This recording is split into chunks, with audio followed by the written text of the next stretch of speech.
That's a weird way to fade in, but this is about the albums. And this time we're talking about the album Sad Michelle's.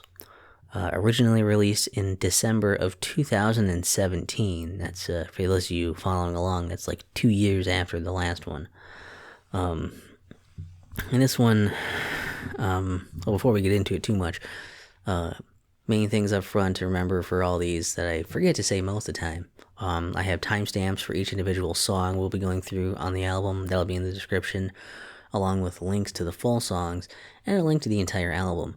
All that's in the description if you want, and always leave comments if I don't, if there's something you're wondering about and more questions, I can answer that in the comments, or try to, if I don't cover it in the video. So,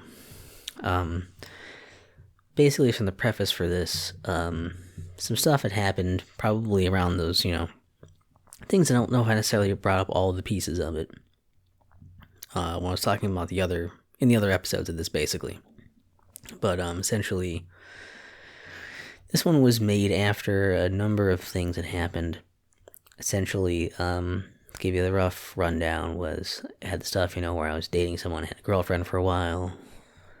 Didn't do the best to that relationship, but, it was still a very important, very special thing, and we were working on it, we were making it work. And then actually what happened was she died. Found out too late about a kidney disease, died. And that was tough on me. It was pretty difficult, as you might imagine. And then I guess the title of the album sort of gives it away, but someone with the name of Michelle,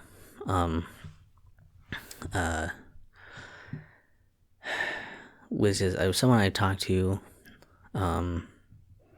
and kind of picked up the pieces. I'd already been talking to her before anyway, and then this kind of got us a bit closer because of helping me kind of deal with that. And it's basically the first person I had feelings for, since then, and since my girlfriend had died. And I made I made it very apparent to myself, very, clear on my feelings and everything. And I thought things were going well between us until, like, all of a sudden one day it was like, hey, we're just, like, she's like up ready to like block me and be like, I can't talk to you now. It's like, basically she had been like talking to some other dude, was not interested in me, didn't really tell me she wasn't interested in me, couldn't like relay that, say that things had changed there. She's like no longer like at all interested and is interested in somebody else. That maybe would have helped, so I would not seem so stupid in thinking things hadn't changed. And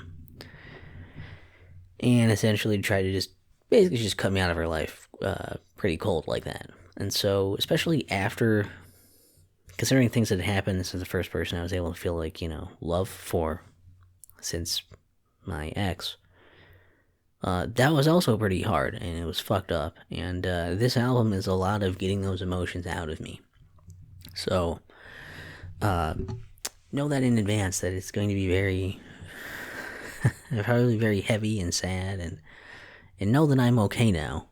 But, it took a lot out of me.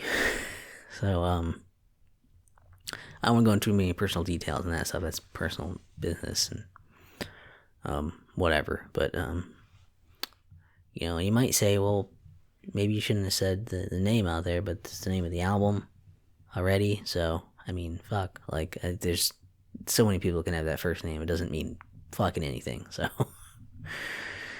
So, gear up for a hell of a time.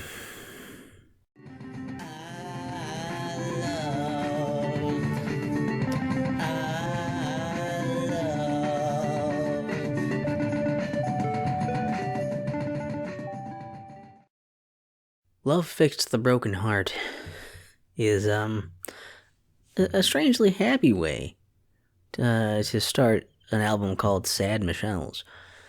But the sadness comes in when you realize that this actually was a love song I wrote for Michelle.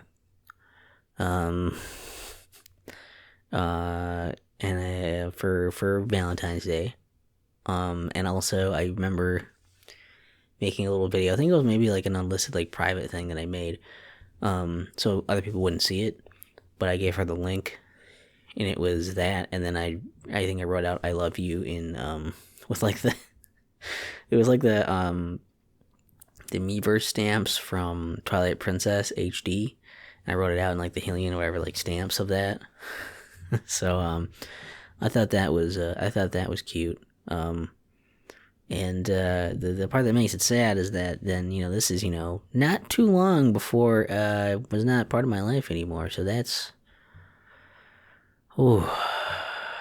the sad part. But it's still like, it's a nice, jumpy, happy song. It's nice that I was able to write, that I had a few love songs in me. I can do them sometimes. It's just, finally being able to stretch myself that far. Man, it sucks that got, that didn't go super well. I guess it could have gone worse like it has before, but you get the idea. I don't know. Also, I do like that I mentioned two things, like a nickname she wanted was like Snow. So I like that I mentioned Snow, and also I think one of her old usernames had the word cunning in it. It's a super old username, and you don't know what else is in the username, so it's okay for me to say that, I think. If not, I'll get an angry message and I'll edit it out later. I don't know. But, yeah. Those are the neat parts of it, and like, yeah, it's an okay song. A happy song, it was cool to feel happy for a little while again. But I'm okay. I'm okay now, so yeah. Anyways, that's love fixed the broken heart. Love is a repair man. I never meant to love you. I never meant to hurt you. I never meant to fail you. I was not meant to. The Neverment is well, the title's kind of something like, like movement or judgment or something like that. Neverment, turning never into that, but also kind of throwing the words never and meant together in a way, and dropping the A to make it stylized in that sense so it looks like it's a word. And it's kind of about the situation I already kind of explained. I came back, picked up the pieces, and then like, I don't know what I did wrong to make this happen. It's like I never meant to fall in love. I never meant to hurt you. I never meant to fail you. I wasn't meant for any of this. I wasn't meant to love or to do any of this in the first place. And yeah, it's like a really weird mix of, I'll be better off, but I shouldn't have done this in the first place, but, it wasn't my fault, but like, you were good, but also it was bad. I don't know. I'm all over the place in this for a lot of this album because it's a lot to process, and this was me trying to get it out, and, it even just took a long time to do this. So, yeah, that's the Neverment, and I do, I think I could have sang it maybe a bit better, especially the part where it's like, you've only made me stronger. I was planning to sing it a different way than I did, and then I kind of half-assed it at the end of singing it in that take, and I was like, that rest of the take's good enough, I'm not going to redo the whole thing. Yeah. That's the Neverment. Double the never with Neverment gum. It was all I could do to make you happy. It was all I could do. It was all I could do. I could only walk away from you. I could not is about, well, the basic premise, I guess. But this one focuses more on the concept of like how I'm just like, I'm I was incapable of making her happy. And then it's just like, this was a big, like, personal failing, and there's, like, the only thing I could do that could help, that could ever, like, because I always had problems with, like, I generally felt like I had problems, like, cheering up, making her feel better when she felt bad and everything, and, like, so this kind of, like, is really getting to the core of, like, that, and, like, in general, like, it's like, I guess I just don't have it in me, like, I, as a person, no matter what I do, I can't, like, make her happy, and so I just, it's a big personal failing of mine. And so this song expresses a lot of that, and the only way I could do that and do something good was to walk away, to just get out of her life, so she doesn't have to think about me anymore and deal with me and have me be a thing. And I did that, and I hope it, I do hope it helped, because as shitty as the whole situation was, I still wanted her to be happy, so that's probably overly generous of me, but whatever. I mean, I'm not like I was perfect, so clearly, so that is I could not. And I guess I like that's the title too, is that I'm talking about it was all I could do, I could only do this. In reality, like, the whole thing of it is like saying, like, I could not make you happy. It's almost poetic or something. It's a poetic like. Guess I'll have to accept it. I to just live on. Farewell to our sad Michelle's.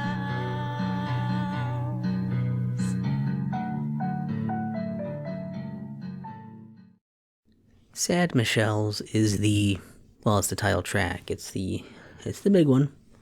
And as you'll notice, if you listen to the song at all, you may be slightly surprised that it is not actually me singing. I know I have amazing range and all.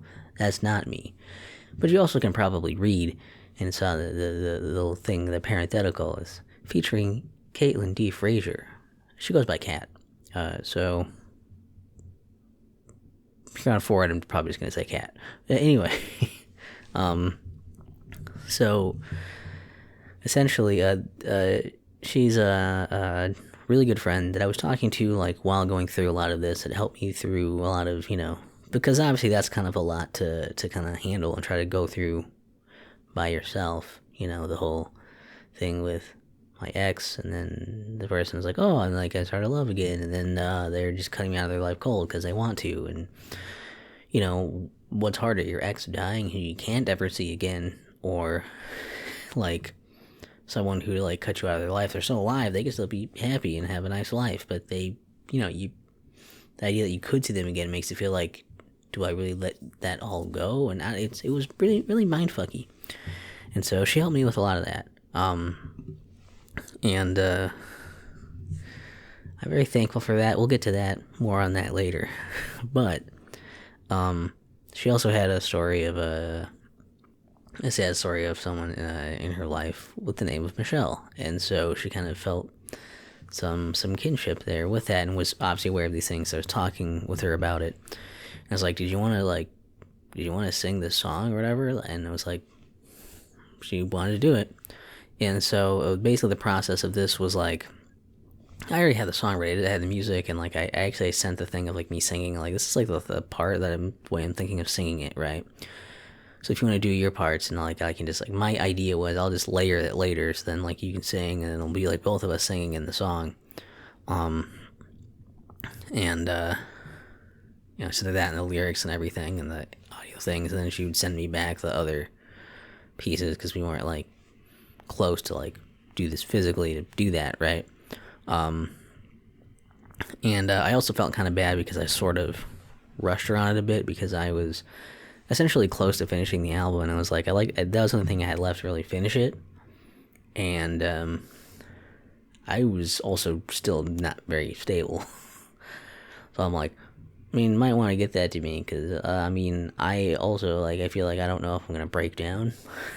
So if I don't have it, like, it might never happen because I'll break down and like I don't know what will happen to me after that. So that was shitty of me to do, but that was how the way I honestly felt at the time. It was still shitty. And the weird thing is that I know she felt bad about it.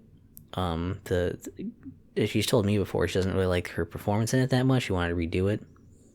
Hasn't. So I guess I can re-record this segment if it gets redone by the time this goes up, or if we want to just redo that as a thing elsewhere, we can do another thing. We can do another project, whatever. There can be more opportunities there. So for now, I'm just gonna go along and say this is probably gonna be, the one you're hearing, and also it's good. Most people apparently are just way better at singing than I am. Either that or just the few people that have been like, I don't know if I really can make music, I don't know if I can sing, and then they do it and you're like, yeah, you can, more than I can. But, I wrote the lyrics and I did the music and everything, so I can feel good about that part. I don't know, I thought the performance was really good. Downside to it was that she did, 2 tracks, it sounds like, or at least 2, of her voice doing stuff, and harmonizing with her own voice on it, and not in the same beat that I did my recording, so I couldn't. Basically, it would be stupid of me to put my voice in there at this point, because the one I already recorded, it won't fit that. It's not in the same rhythm, and I put another, what point would there to put my voice in at that point, when she's already got 2 voices on there, doing harmonies that I'm terrible at doing in the first place. So, I'll just do that. I've already got I'm doing plenty of legwork with the music and lyrics anyways, it's fine. That's, the song itself, I guess, is just, it's about Sad Michelle's of for me, it's like, I don't know what I did wrong to make things make her stop, make Michelle stop loving me. And it's I don't know what I did.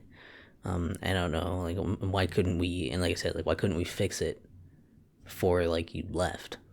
I just feel like I wasn't told these things, I wasn't given a chance to fix things, and I was we can't be friends now either, and it's I guess I'll never know what really happened. I just have to deal with it. And, that's a large part of this album is helping me kind of work through that and move on, so Sad Michelle's is a pretty special song, and I'm glad, because having it be the title track too and everything, and I don't know, it's powerful, man. And Kat, thank you for singing it. If you're watching, I don't know if you watch this. If you try to watch this, you probably fell asleep by this point, because I've been mumbling for how long now? I tell you, but I don't actually have a watch on. This is just me looking at my sleeve. Somebody told me so, I must go. Somebody told me so, I must go. Somebody told me so, I must go. Somebody told me to go. Gee, I wonder who. You know the story already, we've gone over this. This whole album is kind of repetitious in that sense, and it's kind of about this whole concept. But this one kind of brings up stuff of I'm mentioning the kind of thing it's said someone else just had to stay. It's kind of bringing up the thing of there's somebody else, and it was more important that they stay in her life than I do.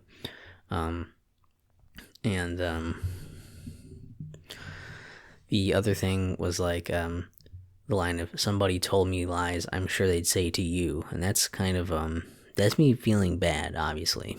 That's kind of a mean thing to say, and it's but I did feel I felt like I was lied to, because I wasn't, basically because I was told certain things, right?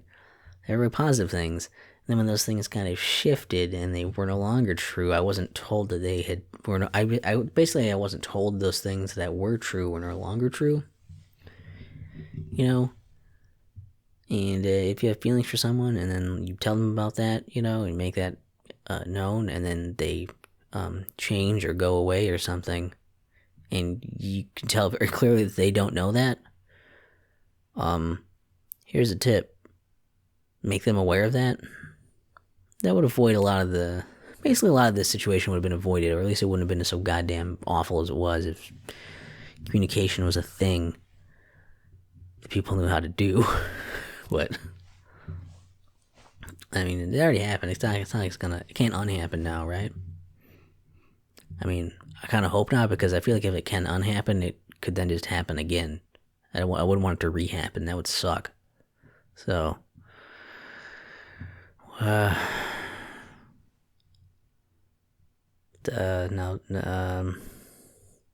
damn it. I was doing so good on the last minute awkward jokes at the end, and now I don't have one. Now I just look like a fucking asshole.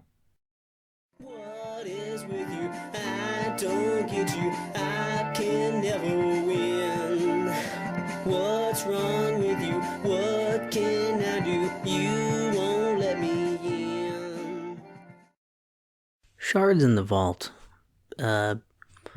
is kind of going into that communication problem I was talking about a bit before, of like, I don't know what's wrong, I don't know how to help, and I don't really have anything to go off of when I'm not being told things, I'm not being let in, I'm not letting your guard down at all.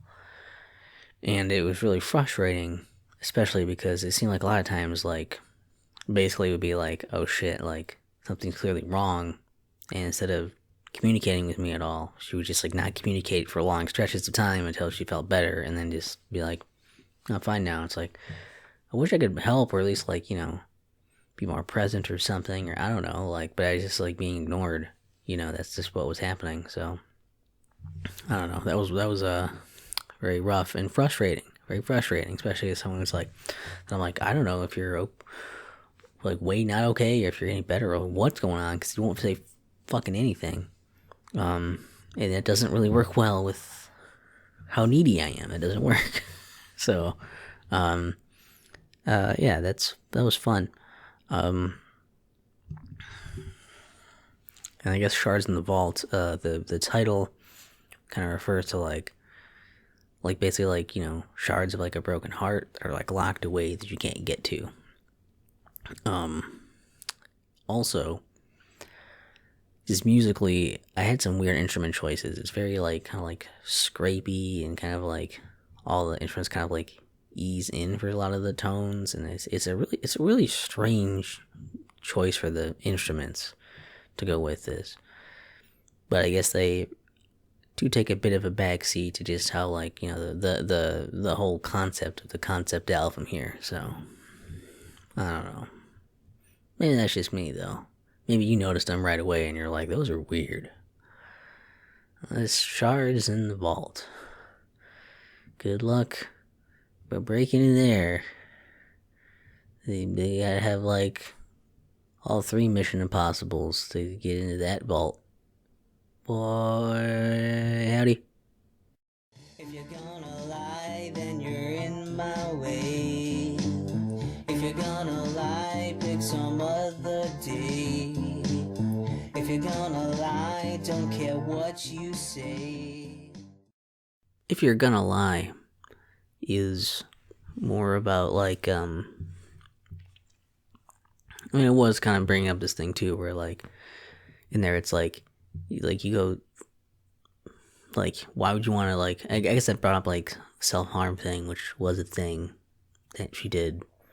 But I also brought up the thing of like, it's like, you go silent for like weeks sometimes and then don't say anything, and then you're better and you don't even say anything then. Like, I have to like basically just like take a guess and like keep being like, hey, are you okay now? Like, should I give space now, or should I push this and be more like, hey, we should talk about this, or like, what's the right call? If you feel better, are you gonna message me and tell me something, or like get in touch with me, or what? And like, basically a lot of this song is like, if you're gonna just keep lying to me, right? Like, if you're gonna like just lie to me like this, then you're in my way. You're like, we're not, obviously, like, it's not gonna work out even as like a friendship thing if you're lying to me. So you're in my way.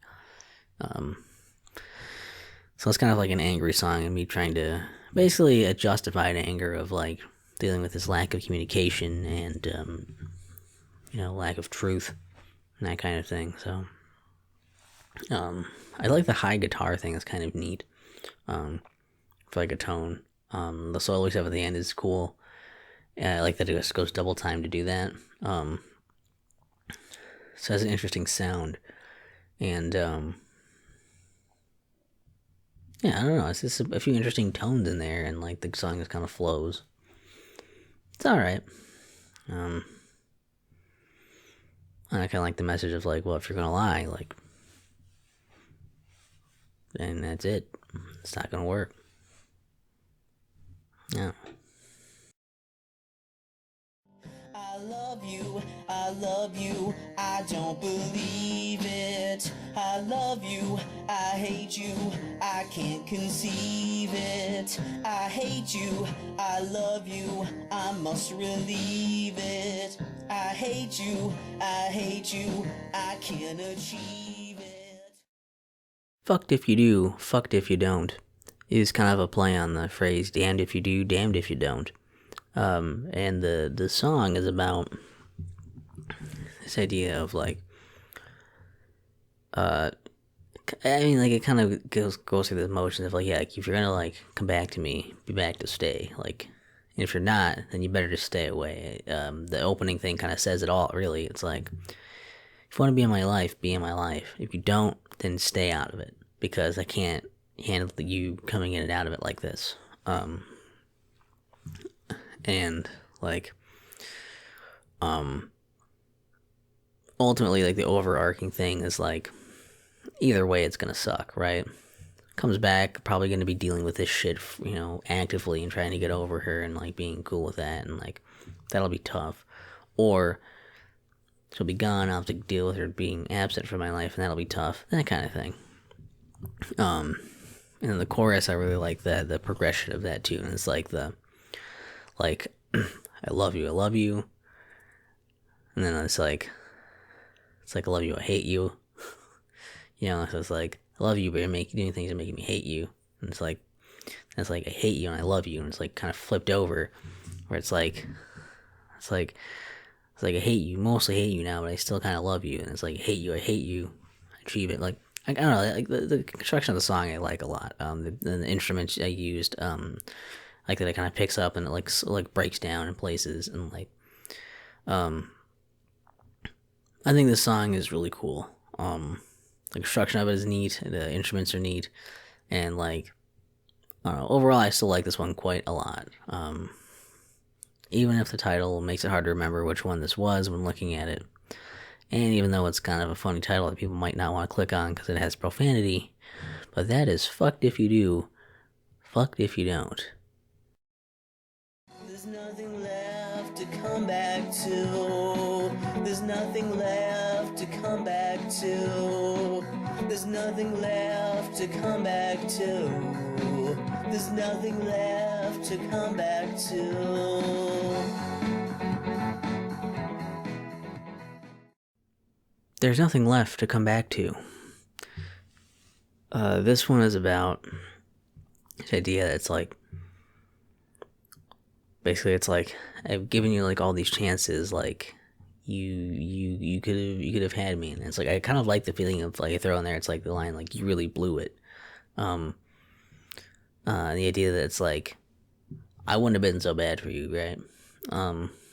But also this is kind of the thing of like, there's nothing left to come back to, because it's the thing of like, just let the world like destroy me, let me like fade away, let me just rot and die, right? Like, you can't come back to me, because there's not going to be anything left of me to come back to after this. I'm just going to be destroyed. And I gotta say, I really fucking like this song. This is probably one of my favorite songs that I've ever done. Still really, really good. The music came out really good. The singing, aside from like one thing of like, the one bit where I'm like, when I say swim, it comes out weird. It sounds like swim. Like, it sounds weird. I don't know. I didn't do another take because the rest of it came out so good. I think I maybe did other takes actually, and the other parts of them didn't sound as good.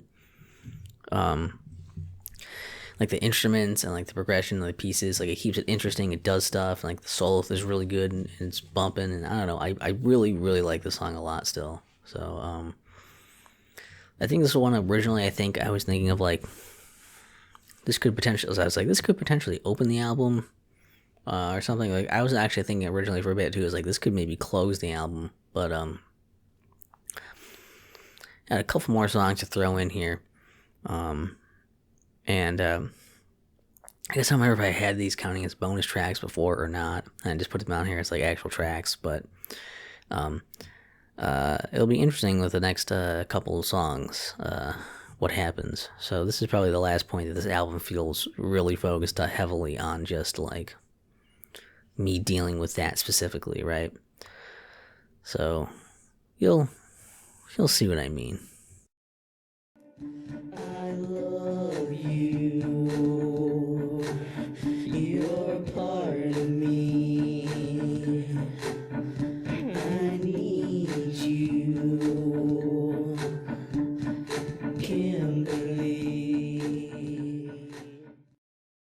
Kimberly is the name of my ex. Hey, did I bring it up before? Because I don't know if I did, but yeah. So this is a song I actually recorded. This was a love song, obviously, and I recorded this years prior. So it was a love song for her. So obviously I wrote this when she was alive. Well, I guess maybe it's not obvious, but I did. And it was actually just a standalone song on the channel, and she really liked it. So that was awesome. That was after I was bold enough to just straight out say that and do that openly. And then eventually I ended up taking it down. And I kind of wanted it to be part of, like, I didn't want it to like be gone. So I ended up putting it here. I thought it was actually kind of fitting due to all these things here. So you start with a love song. Somebody who fixed me from this and doing all this terrible, these like bad things that have gone on. Now it's like this love song I wrote before when I was in love before. To kind of bring somewhat of a full circle to that kind of thing. And because I really wanted it to exist, and I guess part of me was also still upset, and showing this as like sort of a middle finger to Michelle, but also it really showed me a whole lot more of how much Kim really did care, because that's someone who, as she was like dying, was like worried about like how I was gonna handle it, versus someone who can't even talk to me when they don't feel very good, and just I don't know, you just get some perspective on that, and it's like shit, like that's whoa. So yeah. I wanted that to still exist. I thought it was a good place for it to exist. Even though the song, I feel like, it comes off a little creepy. It's a little long. She liked it. And that's more than I could have ever expected.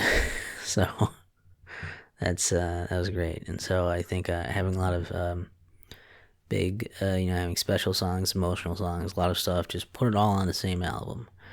But I think we should end this on a happy note. So let us get to the final song on the album. Someone told you yesterday, somehow things will find a way. Somewhere you will learn how to be okay. Thank You More is the final song on the album. And it does some neat things to subvert some expectations. I like how it starts with like the layered voice and then goes away from it and then comes back to it at the end. The solo part starts with a higher one and then goes to a lower one. Two little parts like that. I also like that there's not really a chorus. It's just like a main like riff thing playing there, a different musical part. Instead, it's just like verses.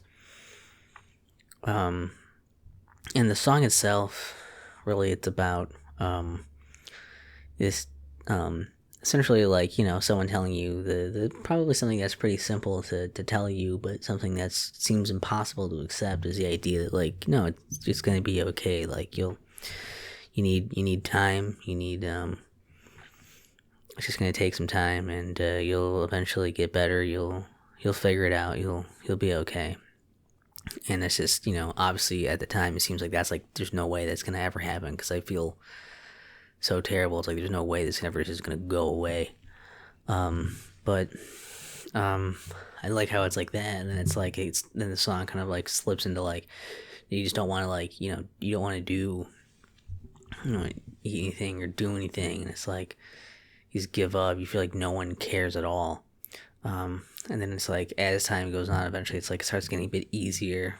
You start figuring it out. You start becoming more and more okay. And I'm like, oh shit, they were right. And this is what I was talking about when I mentioned it's like, yeah, I would get to thanking Kat later. This was it. This song was inspired by her. So thank you very much. Like I said in the song, I couldn't thank you more. And I can't really say it without it seeming really cheesily forced or just awkward, but that's what I get for being bad at expressing emotions. But I hope it's obvious that it means a lot to me. I do. And also, yeah, like I think it was a great way to end the album because it really brings all of that into perspective, into like a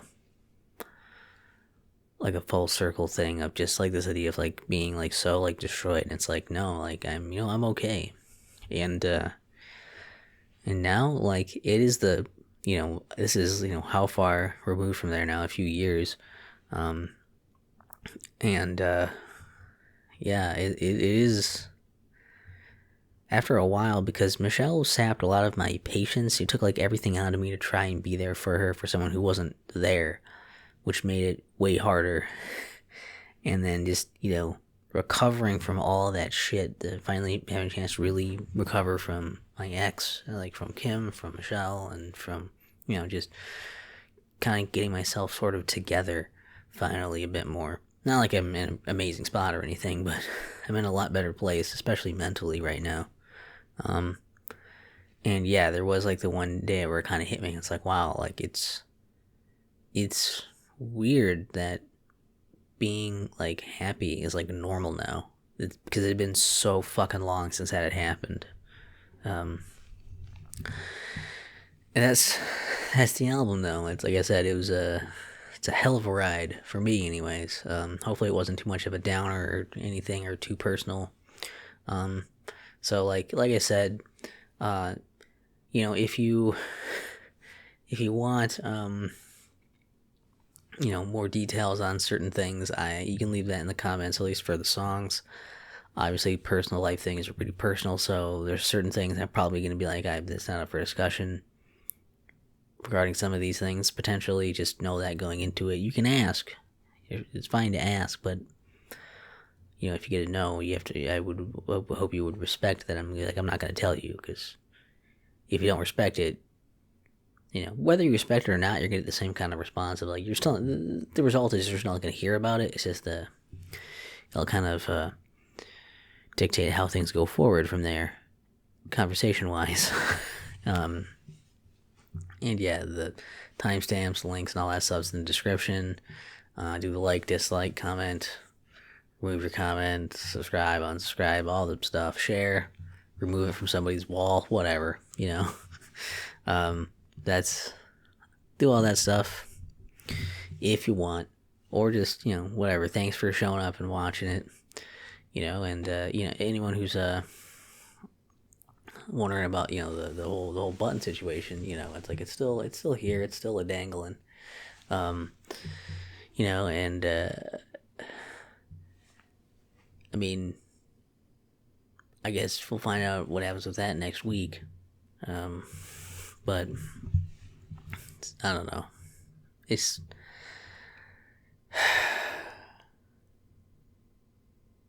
kind of drained after all that.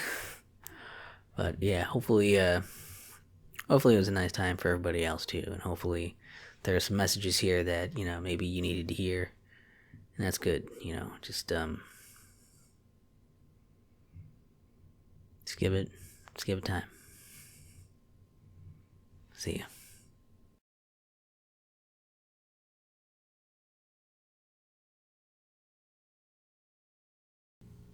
Alright, so the artwork for Sad Michelle's is really just a picture I took with my old iPhone 5C.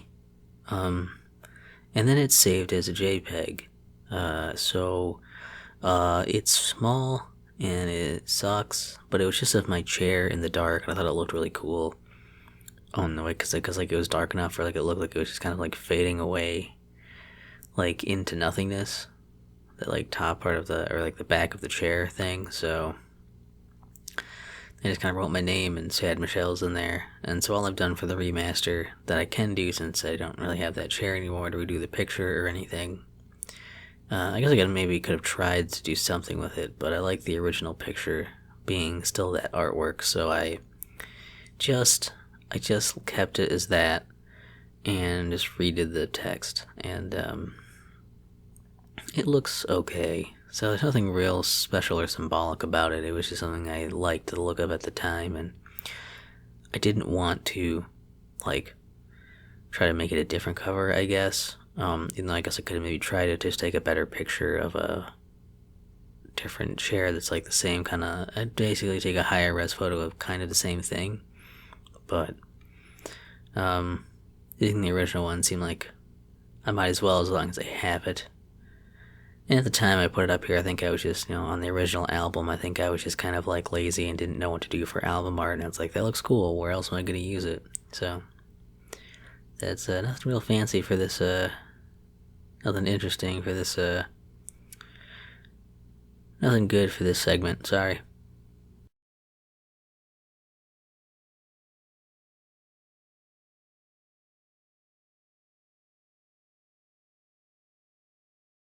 Slim